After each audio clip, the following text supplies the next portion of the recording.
Ugo Mochi and how he works in a medium that is unusual to the field of fine art.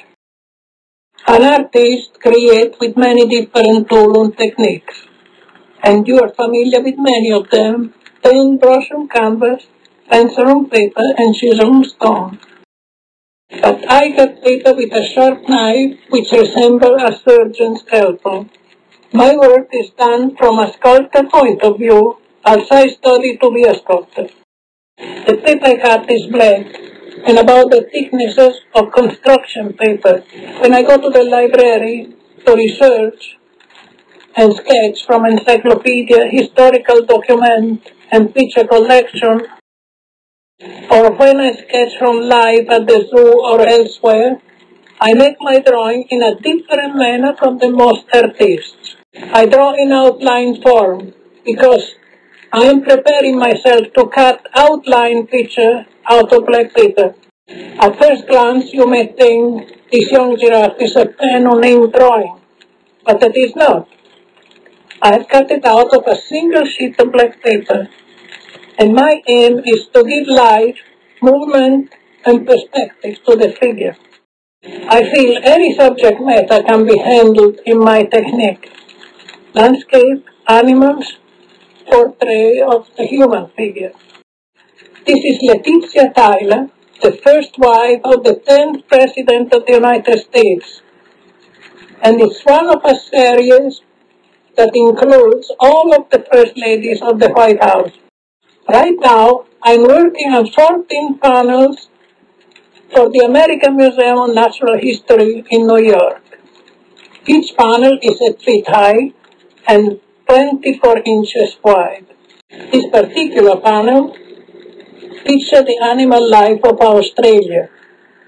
After my research is completed, my first step is to sketch the design in pencil and white paper. My pencil is usually short and the lead is soft, and I hold it so the pencil nestles within the palm of my hand. This bird is called the emu. The emu is the largest existing bird next to the ostrich, to which it is closely related. The kookaburra is a bird with a song that sounds like a laughing bird, and as you have probably guessed, this is what kookaburra means, a laughing bird. And this is the lyra bird. The name comes from the way the tail feather form, giving the appearance of a lyre, which is the old harp. The model I'm holding is a cutout I completed several years ago for an exhibition at the American Museum of Natural History. I will spend about 1 week designing and sketching this single panel, and it will take me another few weeks to cut it out. When the pencil sketching is completed, I carry the panel to my work table where the cutting will take place.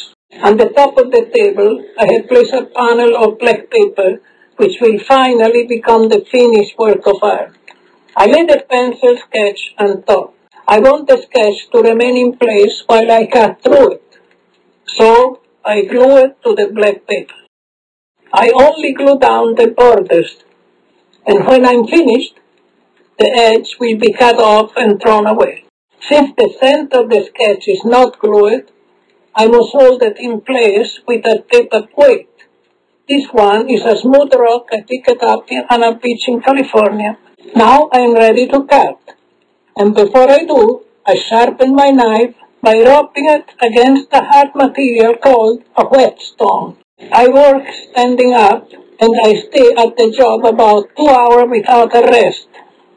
I work 6 hours a day, 6 days a week. I apply enough pressure on the knife to cut through the rough sketch on white paper and through the black paper underneath. The pencil line is my guide, but I do not always follow it exactly. It is only a rough sketch, and I add more detail and refine the drawing as I cut. I start at the top of the panel and work down, and since my name is at the top, M-O-C-H-I, the work is signed before it is finished. The small design you see above my name is a crest. This is the Florentine lily, which is the crest of the city of Florence, Italy, where I was born and where I studied. Many people think my name is Japanese, but I am of Italian descent. As I finish one section and move to the next, I pick up the white paper from the completed area, tear it off, and throw it away. These pieces find their way to the floor. They stay there until they become a nuisance, and then I sweep them up and throw them into the wastebasket. After the white paper is removed, I sometimes do some more cutting on the black paper. And if it is a delicate alteration I am making, I will use a magnifying glass to enlarge the work area. This animal, called the phalanger, is a good example of what I mean. A more common name is the flying opossum. Actually, it glides in the same manner as the flying squirrel and can travel up 100 feet in a single glide. Because this panel is in one continuous piece, I can easily pick it up. I'm holding an animal called the koala. Two of them are sitting on a branch of a certain kind of eucalyptus tree because they like to feed on the leaves. This panel is about 1/3 completed, and to study it, I place it on a vertical position because that is the way it will be in the museum. As I do this, my eye catches the slogan on the wall.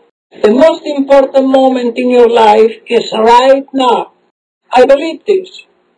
I have worked as an artist for over 50 years, and I am not about to start living in the past.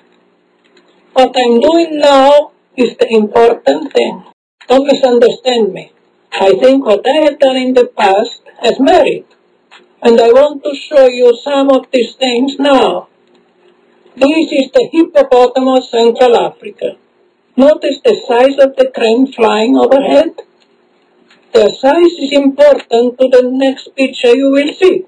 These cranes are the same size as those you just saw, but the hippo are pygmy and much smaller than the larger one. You should not appreciate their size if it were not for the cranes. This scene collection is a book of my work that is cut out of one sheet of black paper. Look closely at the horizon near the center of the picture, and you will see another coach drawn by a horse. And there is a third horse-drawn carriage on the horizon to the left. Often, when I do animal, I place one in the foreground, such as this deer from China, and then in the background, I use other members of the family to illustrate different positions in action. This gives an animated feeling to the picture. Most of the animal and man in this scene are in perspective rather than in profile. It is a 16th century stable scene. The two large horses are for escort riders. The 6 horses in the background are to pull the heavy coach. And here is a sailing ship with all of the rigging in its proper place. I must confess, it took a great deal of skill to complete this work. The largest individual figure I do are about 3 feet high. This is the man-like ape, the chimpanzee from Africa. You might wonder what effect would be achieved if my black paper cutout were colored, and I have an example to show you. Behind this scene, I surplus different colored materials and then light it from the rear. There. My own impression is that this gives the feeling of an ancient stained glass window. And here's another example employing the same technique. As you have probably observed from watching me work, I enjoy cutting out very small things. And to give you an idea of just how small I can work, I have stuck this caribou under my thumbnail. Here are 12 more caribou running in a herd. And notice how they are all attached to one another, making a single piece of paper. When the story calls for it, I can impart violent action in miniature scene.